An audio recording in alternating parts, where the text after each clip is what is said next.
Ẹ kálẹ́ ní gbogbo ibikíbi tí ẹ ti ní àǹfààní láti mọ gbọ́ wa. Mo kí wa káàbọ̀ sí orí ètò ọlọ́sẹ̀ọ̀sẹ̀ wa ẹ̀wà ìṣirò,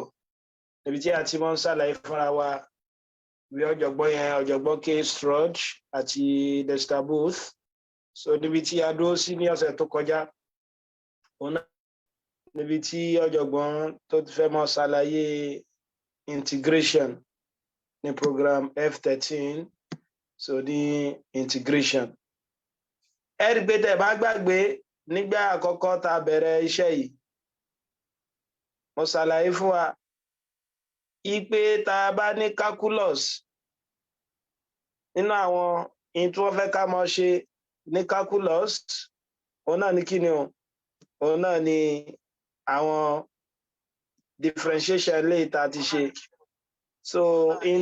limit of function eléyìí tá a ṣe síwájú ká tó bẹ̀rẹ̀ differentiation, so àti integration bákan náà. Ẹ rí pé tẹ́ bá gbàgbé mo ṣe àfiwé àwọn àjọṣe tó wà láàrin àwọn mẹ́tẹ̀ẹ̀ta pé bóyá fóònù tẹ́ mú lọ́wọ́ tẹ́ fi ń wo ètò yìí tàbí láptọ́ọ̀pù tẹ́yin ni tẹ́yin fi ń wo ètò yìí, ẹ̀já mọ́lẹ̀ tó bá yẹ pé lè ṣe bẹ́ẹ̀. So tó bá mú yín tẹ́ bá jan láptọ́ọ̀pù tẹ́ jàn mọ́lẹ̀, in tẹ́ ṣe yẹn òun náà ni pé kí ni o, ẹ ti differentiate ni o. So ti yé bá, so in tẹ́ ṣe òun náà ni pé ẹ ti differentiate ni o. Ṣùgbọ́n ọ̀nà tẹ́ mọ́ gbà tẹ́ fi mọ́ tún in tó yẹ pé ti ṣe kí ni o, fóònù tẹ́ ti jàn mọ́lẹ̀ yẹn tẹ́ fi mọ́ tún ṣe, òun náà là ń pè ní kíni, òun là ń pè ní integration. So òun náà la mọ̀ ṣe kíni o, òun la mọ̀ ṣe lónìí. Lọ́jọ̀gbọ́n ló fi bẹ̀rẹ̀, ó ní tá bá ní integration wa yìí o, reverse process differentiation ni o. Ṣé ń pé tá bá gbàgbé a ní differentiation wa, òun náà ní pé ká pé bá ní f of x mi báyìí, so ká pé y bí òun ní function of x mi,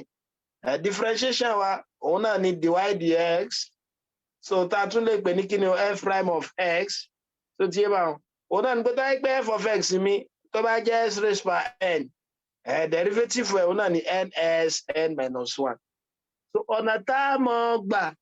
máa dá function tá ti differentiate yẹn padà, òun là ń pè ní integration. Fóònù yín tẹ́ jàn mọ́lẹ̀ àbí láptọ́ọ̀pù yín tẹ́ fọ́ mọ́lẹ̀, function ló wà tẹ́lẹ̀, fífọ́ mọ́lẹ̀ tẹ́ fọ́ mọ́lẹ̀ ti differentiate ẹ̀. So tí a bá wọn, ṣùgbọ́n ọ̀nà tẹ́ mọ̀ gbà tún ṣe padà sí bí fóònù ṣe wà kẹ́ tó jàn mọ́lẹ̀, òun ni integration. Ẹ̀rí la fi máa ń pa òwe kan nínú ìṣirò yìí o, ipe ẹni tí ò bá mọ̀ bó ṣe lè ṣe kí ni o, bó ṣe lè integrate kó mọ̀ differentiate. Yàní pé tẹ́ bá mọ̀ nǹkan tún ṣe ẹ mọ̀ bàjẹ́. Ẹ̀rí pé ẹlòmíì máa dàrú ni, bó ṣe jẹ́ máa dàrú tóun kò lè tó nǹkan. So tẹ́ ò bá lè tó nǹkan kan mọ́ dàrú, tó ò bá lè integrate mọ́ differentiate. So tí a bá sọ òun náà ni pé kí ni o, òun náà ni reverse process differentiate gẹ́gẹ́ bá a ṣe mọ̀ rí. Torí tá a bá differentiate gẹ́gẹ́ mo ṣe ṣàlàyé, a máa ń bẹ̀rẹ̀ pẹ̀lú expression kan, lẹ́yìn rẹ̀ a wá fún wa derivative rẹ̀. Ṣùgbọ́n tá a bá integrate function tó jẹ́ pa ti differentiate yẹn, so tí ẹ bá ẹ rí pé derivative yẹn láti bẹ̀rẹ̀ a wá ṣe kí ni o, a wá wá expression tó jẹ́ pa ti differentiate yẹn gẹ́gẹ́ bí àlàyé tí mo ṣe fóònù tẹ́ jẹ̀ mọ́lẹ̀ ẹ differentiate. Láti tún fóònù yẹn ṣe padà, ìyìn tẹ́ fi mọ́ ṣe òun náà ni kí ni o, òun náà ni integration. Ẹ rí pé tá a bá gbàgbé ddx of 4x raised by 3, òun náà ni pé tí n bá differentiate eléyìí mo ti mọ̀ pé kí ni yóò mọ̀ fún mi o, yóò mọ̀ fún mi ní 12x raised by 2. Gbogbo tí n bá wọn, so ọ̀nà tí màá gbà máa dá eléyìí padà lọ́nà tó wá padà, so òun náà là ń pè ní kíni, òun là ń pè ní integration, òun là ń pè ní integration. Káwá lọ mọ̀ integration eléyìí pàápàá jùlọ yìí tá a máa ṣe nínú ìwé ọ̀jọ̀gbọ́n yìí, ó lè pín sí méjì o, a ní integral méjì, type of integral méjì. So tí yé bá alákọ̀ọ́kọ́ òun là ń pè ní kíni, definite integral.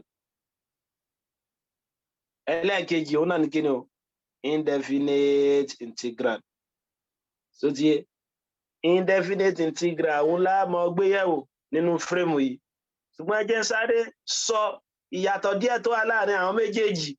Òun náà ni pé tá bá ní definite integral, òun náà ni normal integration wa o.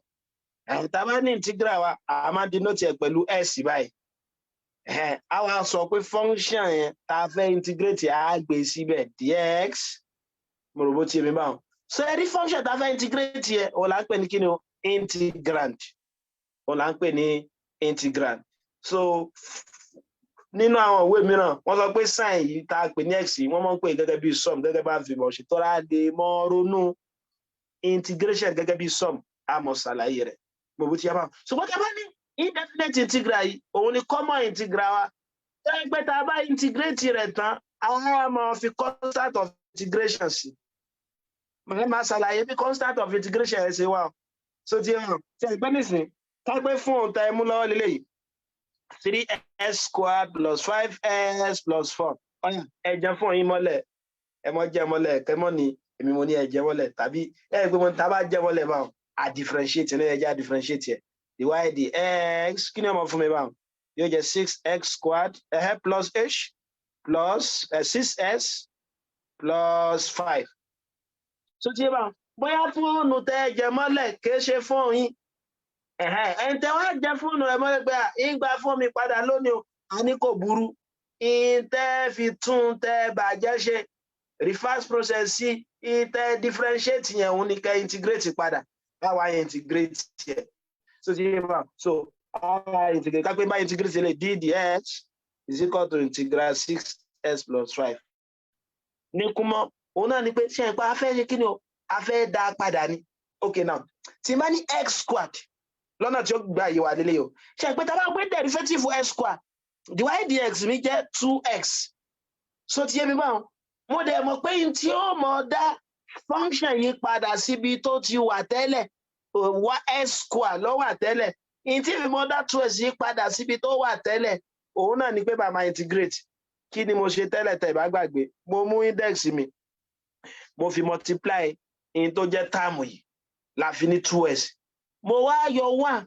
kúrò nù index yẹn ló fi fún mi ní index yẹn titun. Àjọ tí pé tí bá fẹ́ rí tí mo ti ní tẹ́lẹ̀ yẹn 1 tí mo yọ ohun ẹ jẹ́ n kọ́kọ́ gbé sí padà. Ilé ọmọ ajẹ́ kí ni o 2x 1 plus 1.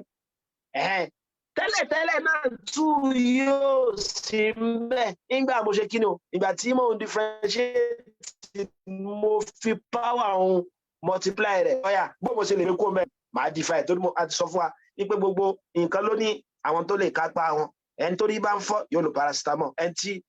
kàtá bá ń ṣe yóò lo oògùn kàtá, ẹni tó bá ní malaria yóò lo oògùn malaria. So tí wà ẹ̀yin tó lè pa multiplication tí àjọṣe tó bá láàrin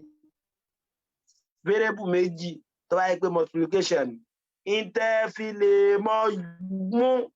àwọn àjọṣe ohun kúrò òun náà ní pé kẹ́ divide tó yẹ pé division multiplication tó yẹ pé addition subtract tó yẹ pé subtraction add àti báyìí lọ. So ti bá ajá sí pé a tún ti mọ̀ kan sí nísìn tó bá jẹ́ pé àrùn tí ń bẹ lára function kan ní tẹ́lẹ̀ differentiation kí lẹ́ fi mọ pa kúrò integrate. Ó ti bá ajá sí pé mo fi divide 2 yìí pé tí n bá gé ń sè mo ti ní x square mi padà. Kí ni wọ́n fẹ́ ṣàkíyèsí mi sùn ajá sí pé tí n bá ní integral x raised by n mi lákòótán in general lákòótán ẹ̀yin tí ó mọ̀ jẹ́ òun náà ni pé kí ni o wọ́n tí mo yọ kúrò ẹ̀rí pé gbàtà differentiate ayọ̀ wọn lẹ́yìn tá a bá ti multiply index yẹn pẹ̀lú rẹ̀ tán wọ́n tí mo yọ kúrò kí n ṣe kí ni o kí n rò mọ́ padà ajá sí pé lé ọmọ jẹ́ kí ni o n plus 1 sn plus 1 then divided by nígbà yẹn pé wọ́n tí mo yọ kúrò mo ti fi kún ṣẹ̀dẹ̀ mọ̀ pé n tó wà tẹ́lẹ̀ ní power yẹn original àti fi multiply in tó jẹ́ táàmù yìí náà ajá sí pé tí n bá fẹ́ yọ in tí mo ti fi multiply náà kó ń bẹ̀ kí láàmọ̀ ṣe a máa divide máa jẹ n plus 1 plus c lákòótán náà ni pé kí ni o tí n bá fẹ́ integrate function kan integral x raised by n dx dx yẹn náà ni pé with respect to x ìtumọ̀ náà ni pé fẹ́ integrate mẹ́ function x mo rò bó ti yé mi báwo so ilé ọmọ jẹ́ kí ni o x raised by n plus 1 ẹ̀ kàn mọ̀ ru 1 àmọ́ index yẹn divided by new index yẹn ẹ̀ dàkúnṣe gbálàyé rẹ̀ tó ṣàlàyé láti ẹgbẹ́ x raised by 5 tàbá fẹ́ ṣe lè tẹ́lẹ̀ ṣe pé derivative x raised by 5 divide dx mi yóò mọ jẹ́ kí ni o ọ̀yà in tó wà ní index yẹn máa multiply term with 5x so tí yóò máa jẹ 5 minus 1 la fi ní 5s raised power 4 so tí la fi ní 5s raised power 4 ọ̀yà mo fẹ́ dá padà ṣe pé 5 ló wà tẹ́lẹ̀ mo ti yọ 1 kó bẹ́ẹ̀ 1 tí mo yọ kó bẹ́ẹ̀ jẹ́ fi kún padà yóò máa jẹ́ kí ni 5s raised power 4 plus 1 then divided by what in tí mo ti fi kún yẹn ẹ rí pé nígbà tí mo ti fi kún ó ti jẹ́ in tó wà index yẹn ọ̀yà index yẹn tí mo ti fi multiply yẹn jẹ́ ń gbé kúrò kí ni màá fi máa gbé kúrò máa divide by 5 so tí kí ni wá ní integral mi ó jẹ́ s raised power 5 wọ́n mọ̀ jẹ́ kí ni màá ro wọ́n máa index s raised power 6 divided by 6 so tí plus c ẹ wá gbáláyé bá ṣe mọ̀ fi constant yẹn sí ó yẹ wo àpẹẹrẹ tí mò ń ṣe lọ lẹ́ẹ̀kan mo ní tí bá ní y is equal to 3x square plus 5s plus 4 tí y tó bá dà gẹ́gẹ́ bí fóònù yín tàbí láptọ̀pù tẹ́ gbé síwájú tẹ́ fi ń wo ètò yìí ọ̀yà ẹja fọ́ fóònù yẹn mọ́lẹ̀ kí la fi fọ́ mọ́lẹ̀ òun náà ni pé ká differentiate kí ni dy ds mi ó jẹ́ ọ̀yà 6s plus 5 ẹ bá gbá Lukgaf wọ́n ló jẹ́ fún mi mọ́lẹ̀ o ó bá ń tún ṣe padà kò burú ẹja integrate ọ̀yà ẹ̀dẹ̀ mọ́ gbàgbé yóò jẹ́ integral dx integral dx plus 5 so ilé ìwọ̀n jẹ́ kí ni integral dy integral 6x plus 5 dx so tí èmi wà ọ̀yà kí ni integral dy ẹ mọ̀ pé ìtumọ̀ dy náà ni pé wọ́n àwọn àbí báyìí àti mọ̀ pé àpadàbọ̀ sí àbíjá differentiation integration tá a bá gbàgbé kí la differentiate ó fún wa ní 1 x ajá sí pé integral wọn yóò mọ̀ jẹ́ x kí la differentiate tó fún wa ní 1 x integral wọn yóò mọ̀ jẹ́ x ìgbẹ́ pé padà bọ̀ sí àbíjá tàbí tàbá tiẹ̀ mọ̀ in tó jẹ́ ń bẹ̀ so tí wà sẹ́yìn pé lẹ́yìn nísìn ìgbẹ́ pé agbọ́nrin y ló wà mo lè kọ́lé gẹ́gẹ́ bí y raised power 0 0 ni ẹ̀ṣẹ̀ pé y raised power 0 1 náà ni ó mọ̀ jẹ́ o so tí wà dy is equal to integral 6s plus 5 dx mo rò bó ti rí báwọn ọ̀yà tá bá lo integration àti ẹ̀gbọ́n mo lá máa ro 1 pọ̀ mọ́ index yẹn divided by index titun is equal to integral eléyìí ẹ̀ṣẹ̀ pé 1 ló wà bíbá yóò mọ̀ jẹ́ 6s squared over 2 so yẹn 1 ló wà bẹ̀ tẹ́lẹ̀ mo ti ro 1 mọ́ ó máa jẹ́ divided by new index yẹn then plus 5x so yẹn bó ṣe jẹ́ 5x ṣe pé in tó wà bíbá yẹn náà tẹ́lẹ̀ ni 5 model kọ́gẹ́ bí 5s raised power 0 tó mọ̀ pé s raised power 0 1 ló jẹ́ so tí èmi báwọn ẹ pé tí máa integrate ẹ sí yọmọ jẹ́ plus 1 divided by 0 plus 1 so tí ẹ mọ̀ ṣàkíyèsí nǹkan kan ilé ọmọ á jẹ́ y is equal to 2 2 3 yóò jẹ́ 3x squared plus 5x kí lẹ ṣàkíyèsí in tí function wà tẹ́lẹ̀ lélẹ́yìí ìgbà tá a differentiate a get nǹkan báyìí o ṣùgbọ́n gbà tẹ bú ẹkún alábàáyín tún ṣe padà a integrate ṣùgbọ́n tẹ bá ṣàkíyèsí ṣàgẹ́tì tó yẹ ká gẹ́tì padà ẹ rí pa àgẹ́tì tó yẹ ká gẹ́tì padà kí ló fà ojú àpò lè jojú ara 3s square rẹ o 3s square rẹ 5s rẹ o 5s rẹ ẹ rí pé tó sá lọ tí ó padà wá òun ní 4 tí ń ṣe constant láti máa sọ pé plus c so ti bá àjẹsí pé tẹ́ ẹ bá ti integrate ẹ máa fi constant integration yìí sí o ẹ wá rí irú integration tí mò ń ṣe yìí o òun láti máa pè ní kíni o a máa pè ní indefinite integral òun máa pè ní kíni o indefinite integral ìjẹ́tẹ̀lẹ̀ bá yẹ wá tàbá gbọ́yé tàbá ní definite integral àpẹẹrẹ kejì tó rà mọ́ ṣe lọ́jọ́ iwájú òun náà ní pé kíni o òun náà ní integral tó ẹ pa máa ṣe nínú interval ẹ̀ṣẹ́ pé mo ti ṣàlàyé interval fún wa mo là ní open interval àdẹ̀ṣì ní closed interval so ti bá wọ́n lè sọ fún wa pé ká integrate ní interval báyìí ká pé wọ́n ní ká integrate ẹ̀ over a, b so ti mi bá a wá fi limit yìí sí mo bó ti rà ní ab eléyìí là ń pè ní kí ni o lower limit upper limit so ti mi bá so ìtumọ̀ náà ni pé tí n bá integrate eléyìí tán ká pé integral mi fún mi ní f of x f capital of x ẹ bá pàdé tá a bá integrate tá a gbọ́dọ̀ mọ́ fi constant of integration sí àmọ́ bó ṣe wá torójú àpò lè jojú ara ìtumọ̀ limit yìí bẹ́ẹ̀ náà ni pé kí ni o ibi tí bá ti wá di x màá máa gbé upper limit yìí sí f of b plus c Ọ̀yà minus ibi tí bá tún ti rí x nínú in tí answer mi jẹ́ màá máa gbé lower limit mi sí. So f of what? F of a àbí plus c. Tẹ́ bá ṣàkíyèsí ẹ pé lọ́mọ jẹ́ f of b plus c minus f of a minus c. Kí lẹ ṣàkíyèsí o? Dàdàngọ́ méjèèjì yìí gẹ́ra wọn. Kí la nílẹ̀? F of b minus f of a. Ẹgbẹ́ tẹ́ bá yẹ̀ wò dáadáa. Nínú alákọ̀ọ́kọ́ tá a ṣe, ó bá constant of integration wa ò tó rójú àpò lè jojú ara. Ṣùgbọ́n tó bá ti jẹ́ pé definite integral ni, ní mo ṣe kí ni o? Ní mo ní constant of integration mọ̀. Ẹ pé tí wọ́n bá ní definite. Ẹ pé sọ wà lọ́la definitely. So ti bá wọn. Ìtumọ̀ constant of integration ni pé tí mi lè jẹ́ nǹkan kan. A jẹ́ sí pé tí sì mi bá jẹ́ 20 yóò sọ function òun di nǹkan mi sí lè jẹ́ nǹkan mìíràn. But definitely ni pé ohun tí a ti mọ̀ ní tí function òun jẹ́ a ti mọ̀ pa. Ṣùgbọ́n indefinite ó lè function yìí lè ṣe kí ni o? Ó lè rí a lè rí as many functions as possible lónìí nínú ìtàbá ṣe kí ni o? Ìtàbá integrate yẹn. Iná ni ọ̀jọ̀gbọ́n gbìyànjú láti sọ. So náà ni à ń pè ní kí ni o? Constant of integration. Ẹ wá rí ọ̀jọ̀gbọ́n á ní ẹ wá rí irú àwọn constant àwọn irú integral yẹn gẹ́gẹ́ bí mi náà ṣe ṣàlàyé o. Òun là ń pè ní indefinite integral. So torí tó bá jẹ́ pé tá a bá ṣe àmọ́ tí value constant yẹn jẹ́. Ṣùgbọ́n nígbà mìíràn wọ́n lè sọ fún wa pé ká wá tí value constant jẹ́. So ti bá wọn gẹ́gẹ́ bí àpẹẹrẹ ní ìsìn. Wọ́n ní tó wáyé pé i mi ẹ̀rí pọ́jọ̀gbọ́n mu wá níbi ìsàlẹ̀ péjì yẹn. Tó wáyé pé i mi bá jẹ́ integral 4x cube dx. Ó wá ní given that i náà ní pé integral mi yà ní pé tí n bá ti integrate integral lélẹ́yìn. A dẹ̀ mọ̀ pé integral yóò mọ kó sínú integral sign àti integrand. Integrand ni function tó jẹ́ pé ó wà lára function tá a fẹ́ integrate yẹn gangan. So ti yé bá wọn. So I is equal to 3 when x is equal to 2. So ti yé gbé tá a bá integrate yẹn nísìn. Mo ní i mi o. So ti yé ṣe pé i mi jẹ́ kí ni integral 4x raised by 3 dx. Ó yẹ já integrate yẹn. Ṣe pé tí mo lè ní pé wọ́n ti bá fóònù kan jẹ́. Ẹni tẹ́ bá fóònù rẹ̀ jẹ́ ti bú ẹkún. Ó ní kẹ́ bóun tún ṣe ṣe kí ni o? Integrate. Bó láṣẹ mọ integrate àwa gbàgbé. A ní ọmọ jẹ́ kí ni o? 4x raised by 3 plus 1 divided by 3 plus 1 plus c. So ti yé bá wọn. Yóò máa jẹ. So yẹ bá ti fi plus c. Mo ti ṣàlàyé lẹ́ẹ̀kan. Ojú àpò lè jojú ara. Yóò jẹ́ 4x raised by 4 over 4 plus c 4 gé 4. Kí ló kù ta nílẹ̀? Ajá sí pé i mi tí mo integrate yẹn. Ó jẹ́ x raised by 4 plus c. Ẹ pé tá a wò béèrè wa. Ọ̀jọ̀gbọ́n á ní kí ni o? Given i is equal to 3. Tí i bá jẹ́ 3.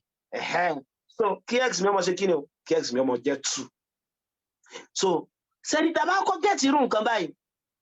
A máa pè ní kí ni o? General solution. General solution náà ni pé ó ní sínú àmọ́ tí sí wá ń jẹ́. Ṣùgbọ́n mo lè ní particular solution. Particular solution náà ni pé tó ẹ̀pọ̀n fún mi ní information lórí integral mi àti value variable bẹ̀. Tí mo fi á lo value yẹn tí mo fi get sí. So ti bá tó ẹ pé unknowns tó jẹ́ constant yẹn kò sí ń bẹ̀ mọ́.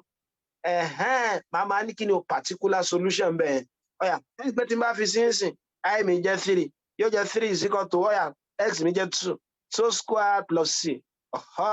Yóò máa jẹ́ 3 is equal to 4 plus c. So ti bá c is equal to 3 minus 4 which is equal to minus 1. Ẹ pé tá a bá dá padà síbí báyìí. Ajá sí pé i mi yóò mọ jẹ́ x raised by 4 minus 1. Ẹ pé kí ìsìkọ̀ wa generic mọ́ ó ti di particular solution.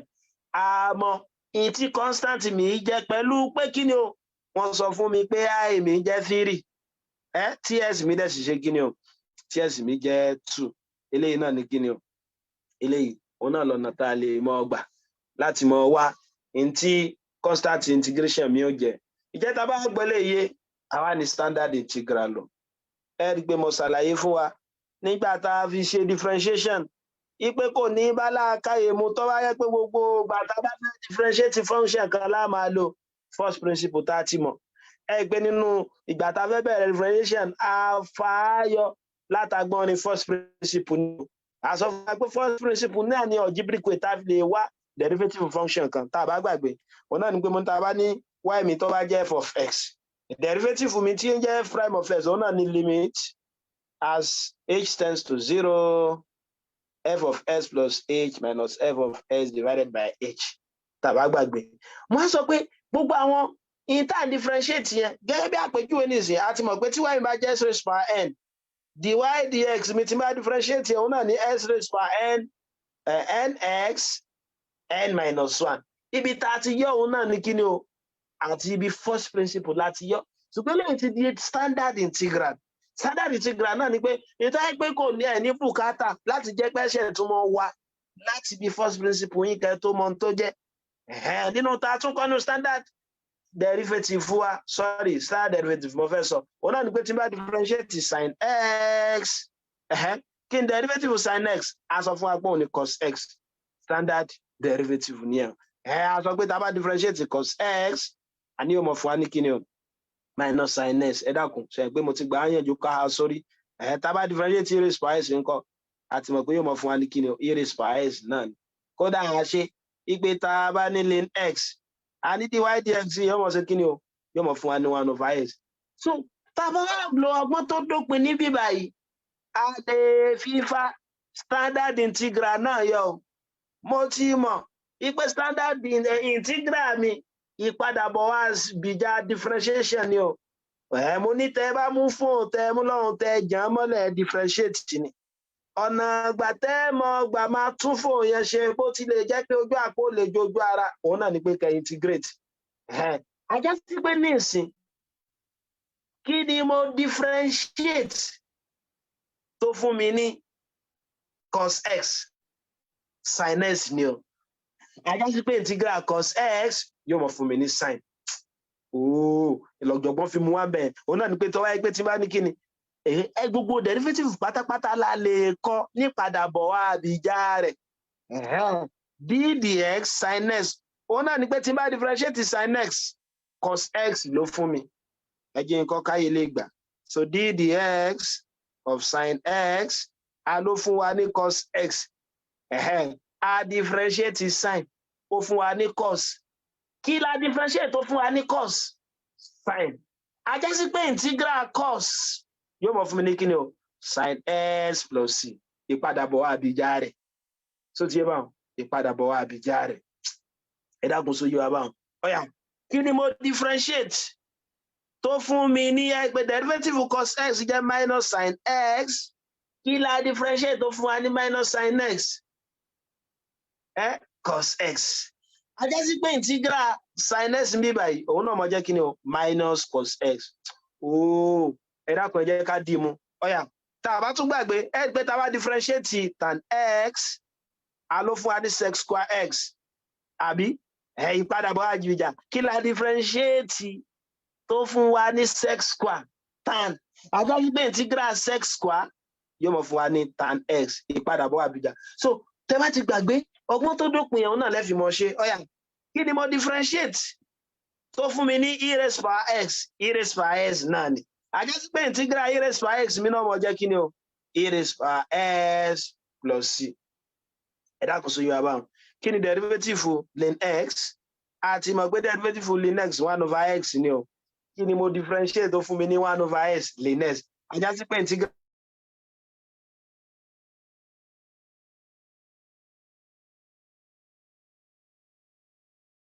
so ti yé báwọn tá a bá tún gbàgbé ẹ pé kí la differentiate tó fún wa ní kí ni o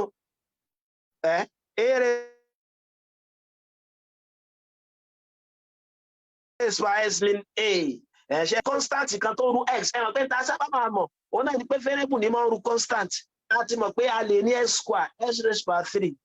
láti mọ̀ bá ṣe lè differentiate wọn nígbà tó wáyé pé bá ní 2 raised by x nǹkan s square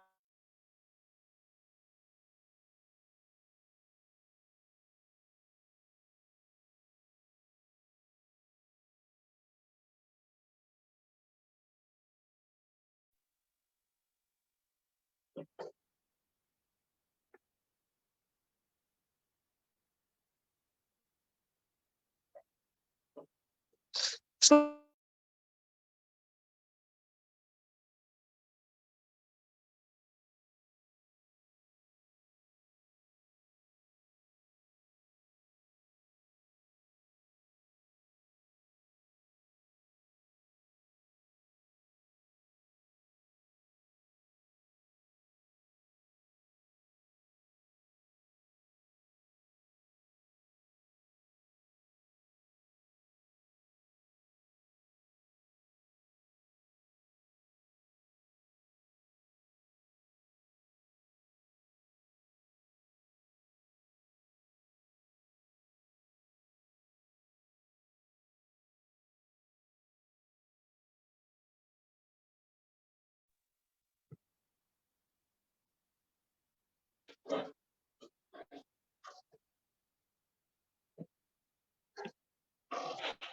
So bóun tó bá fan 2 raised by x nǹkan òun náà là ń ṣe báyìí pé yóò mọ jẹ́ kí ni o constant raised by x yóò mọ fún mi ní kí ni o lane àbí ká pé intensity nọ́mbà yẹn gangan 2 raised by x yẹn lane 2 so ti wà 2 raised by x lane 2 so ọyà kí la differentiate tó fún wa nílé yìí ṣe pé n ta differentiate tó fún wa lárakùnrin òun náà ní a raised by x lane a ajá sí pé integral a raised by x lane a yóò mọ fún mi ní a raised by x plus c ẹni tẹ́tẹ́ bá ṣàkíyèsí rẹ̀ ìpadàbọ̀ wá àbíjà rẹ̀ ní ọ ìpadàbọ̀ wá àbíjà rẹ̀ ní ọ jẹ́ tílẹ̀ ẹ̀ bá yé wa tàbá gbọ́ yé ẹ rí i pé ọ̀jọ̀gbọ́n ó ní àti mọ̀ ntí integration jẹ́ ọ gẹ́gẹ́ bí ìpadàbọ̀ wá àbíjà adẹ ti mọ̀ pé constant ó ní zero derivative so ti wà torí ẹ̀ ló jẹ́ pé kí ni o tàbá rí first preference differentiation a gbọ́dọ̀ introduce fún wa ní àpèjúwe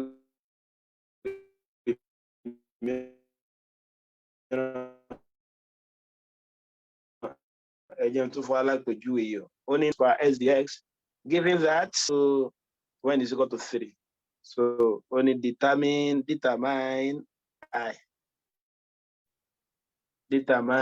I so ti oh yeah mo ti mọ̀ pé I mi jẹ́ integral 2 e raised by s dx integral now satisfy linearity property òun náà ni pé tí n bá fẹ́ integrate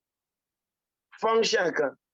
ṣẹlẹ̀ àwọn tó bá jẹ́ constant yẹn gba fẹ́ integrate function with respect to x ni gbogbo àwọn tó bá jẹ́ constant ń bẹ a mọ̀ gba wọn dà síta ṣe pé tó jẹ́ constant by 2 ni yóò mọ̀ jẹ́ 2 integral e raised by s dx I mi máa jẹ́ kí ni o 2 kí ni mo integrate tó fún mi ní raised by x e raised by s na jẹ́ pé integral e raised by s e raised by s náà ni ó fún then plus c ó ti bá wọn so wọ́n ní I mi kí I máa jẹ́ 50 solution so the particular solution ó mọ̀ jẹ́ pé kí ni o ibi tí n bá ti rí I mi kí n mọ̀ 50.2 sí tí n bá ti rí s kí n mọ̀ fi 3 sí ajá sí pé lè mọ̀ jẹ́ kí ni o 50.2 is equal to 2 multiplied by e raised by 3 plus c mo rò bó ti rí báwọn ọ̀yà c mi ó máa jẹ́ kí ni o 50.2 divided by 2 e raised by 3 which is equal to c ṣe pé tí n bá ṣe lè síwájú sí wọn náà ni pé 502/10 àbí multiply by 1/2 e raised by 3 eléyìí ó gé eléyìí o so 25/1 àbí bẹ́ẹ̀ kọ́ ni so yóò jẹ́ 25/1 so kí ni màá máa nílẹ̀ ní ìsìn màá máa ní 25.1 e raised by -3 is equal to c so yóò wá bó ṣe jẹ́ bẹ́ẹ̀ ṣe pé tẹ́ bá dá dàdángọ́mì padà sókè pẹ̀lú indices wa yóò jẹ́ e raised by -3 sí mi máa jẹ́ kí ni 25.1 e raised by -3 eléyìí ni general solution àyà gbé particular solution yẹn yóò máa jẹ́ kí ni 2 e raised by x plus 25.1 e raised by -3 ǹjẹ́ tí lẹ́yìn wá yìí wà tàbá gbọ́ yé ọ̀jọ̀gbọ́n wa fẹ́ bọ́ sí frame 6 ó fẹ́ mọ̀ ṣàlàyé bá a ṣe lè integrate polynomial expression integration of polynomial expressions. Ọ̀yà bó la ṣe lè mọ̀ integrate polynomial expression bó la ṣe lè ti mọ̀ integrate polynomial expression láti integrate polynomial expression kò lè rárá o so kódà in tó rọrùn pọ̀ ni o ó rọrùn láti mọ̀ kí ni o ó rọrùn láti ṣe polynomial expression náà kí la mọ̀ ṣe ń bẹ̀ òun náà ní pé ìpadàbọ̀ wá àbíjà náà mọ̀ ọdún so tí ṣe pé tá a bá ní polynomial expression a máa integrate term by term ni tó mọ̀ sọ fún wa pé differentiation àti integration satisfy linearity property òun náà ní pé ká pé bá ní integral f plus g dx àwọn náà ní pé mo lè pín fún ọlẹ́ ọ̀kọ̀ọ̀kan yóò jẹ́ integral f dx plus integral g dx so tí kó láti bá ní integral af dx ẹ̀ṣẹ̀ ìpọ́n sọ fún wa tí èmi bá jẹ́ constant tẹ́lẹ̀ jẹ́ function of x mo lè gbé constant mi jáde pé linearity property mi òun náà ní pé vector addition àti scalar multiplication so náà ni pé tí wáyé pé bá ní f of u plus v yóò mọ dọ́gba pẹ̀lú kí ni o f of u plus f of v bẹ̀tí bá ní f of au plus bv òun náà ni yóò mọ dọ́gba tí bá lo factor addition fún yóò jẹ́ f of au plus f of bu scalar multiplication kan tó wáyé pé constant ní a yóò mọ jẹ́ a f of u plus b f of v so ilé náà ṣe kí ni ó bá integration lọ ẹyẹ wá wà pẹ̀rẹ̀ tọ́jú ọgbọ̀n kò fẹ́ fún wa nígbà òun náà ni pé tí bá ní integral 4x raised to power 3 plus 5x squared minus 2x plus 7 dx. Ọ̀yà bó la ṣe lè integrate ilé kò lè rárá àwọn kan náà mo lè pín fún ọlẹ́ ọ̀kọ̀ọ̀kan tó ní mo ti mọ̀ pé integral satisfy linearity property yóò wọ́n jẹ́ integral 4x raised to power 3 dx plus integral 5x squared dx minus integral 2x dx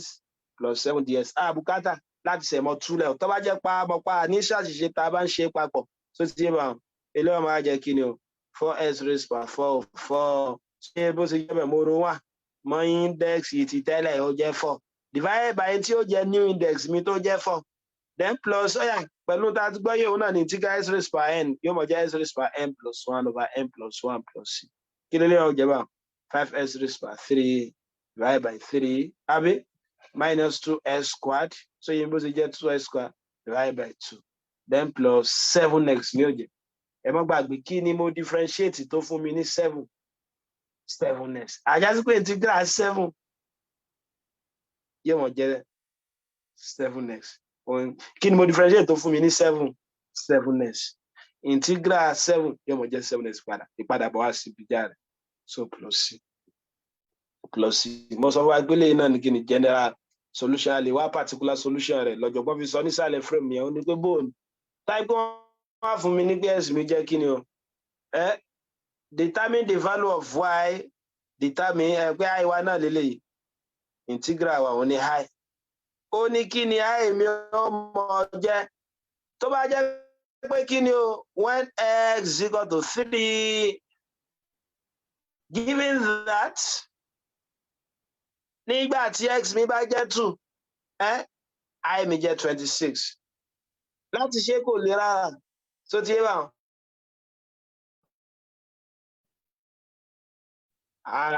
àwọn kan náà wọ́n ní ká wá i nígbà tí x bá jẹ́ 3 so ti sọ fún wa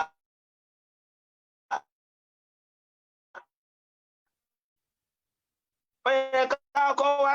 sí mi náà wọ́n ti sọ fún wa pé kí i mi ọmọ jẹ́ 26 kó tiẹ̀ when x is equal to 2 i is equal to 26 ibi tí bá ti rí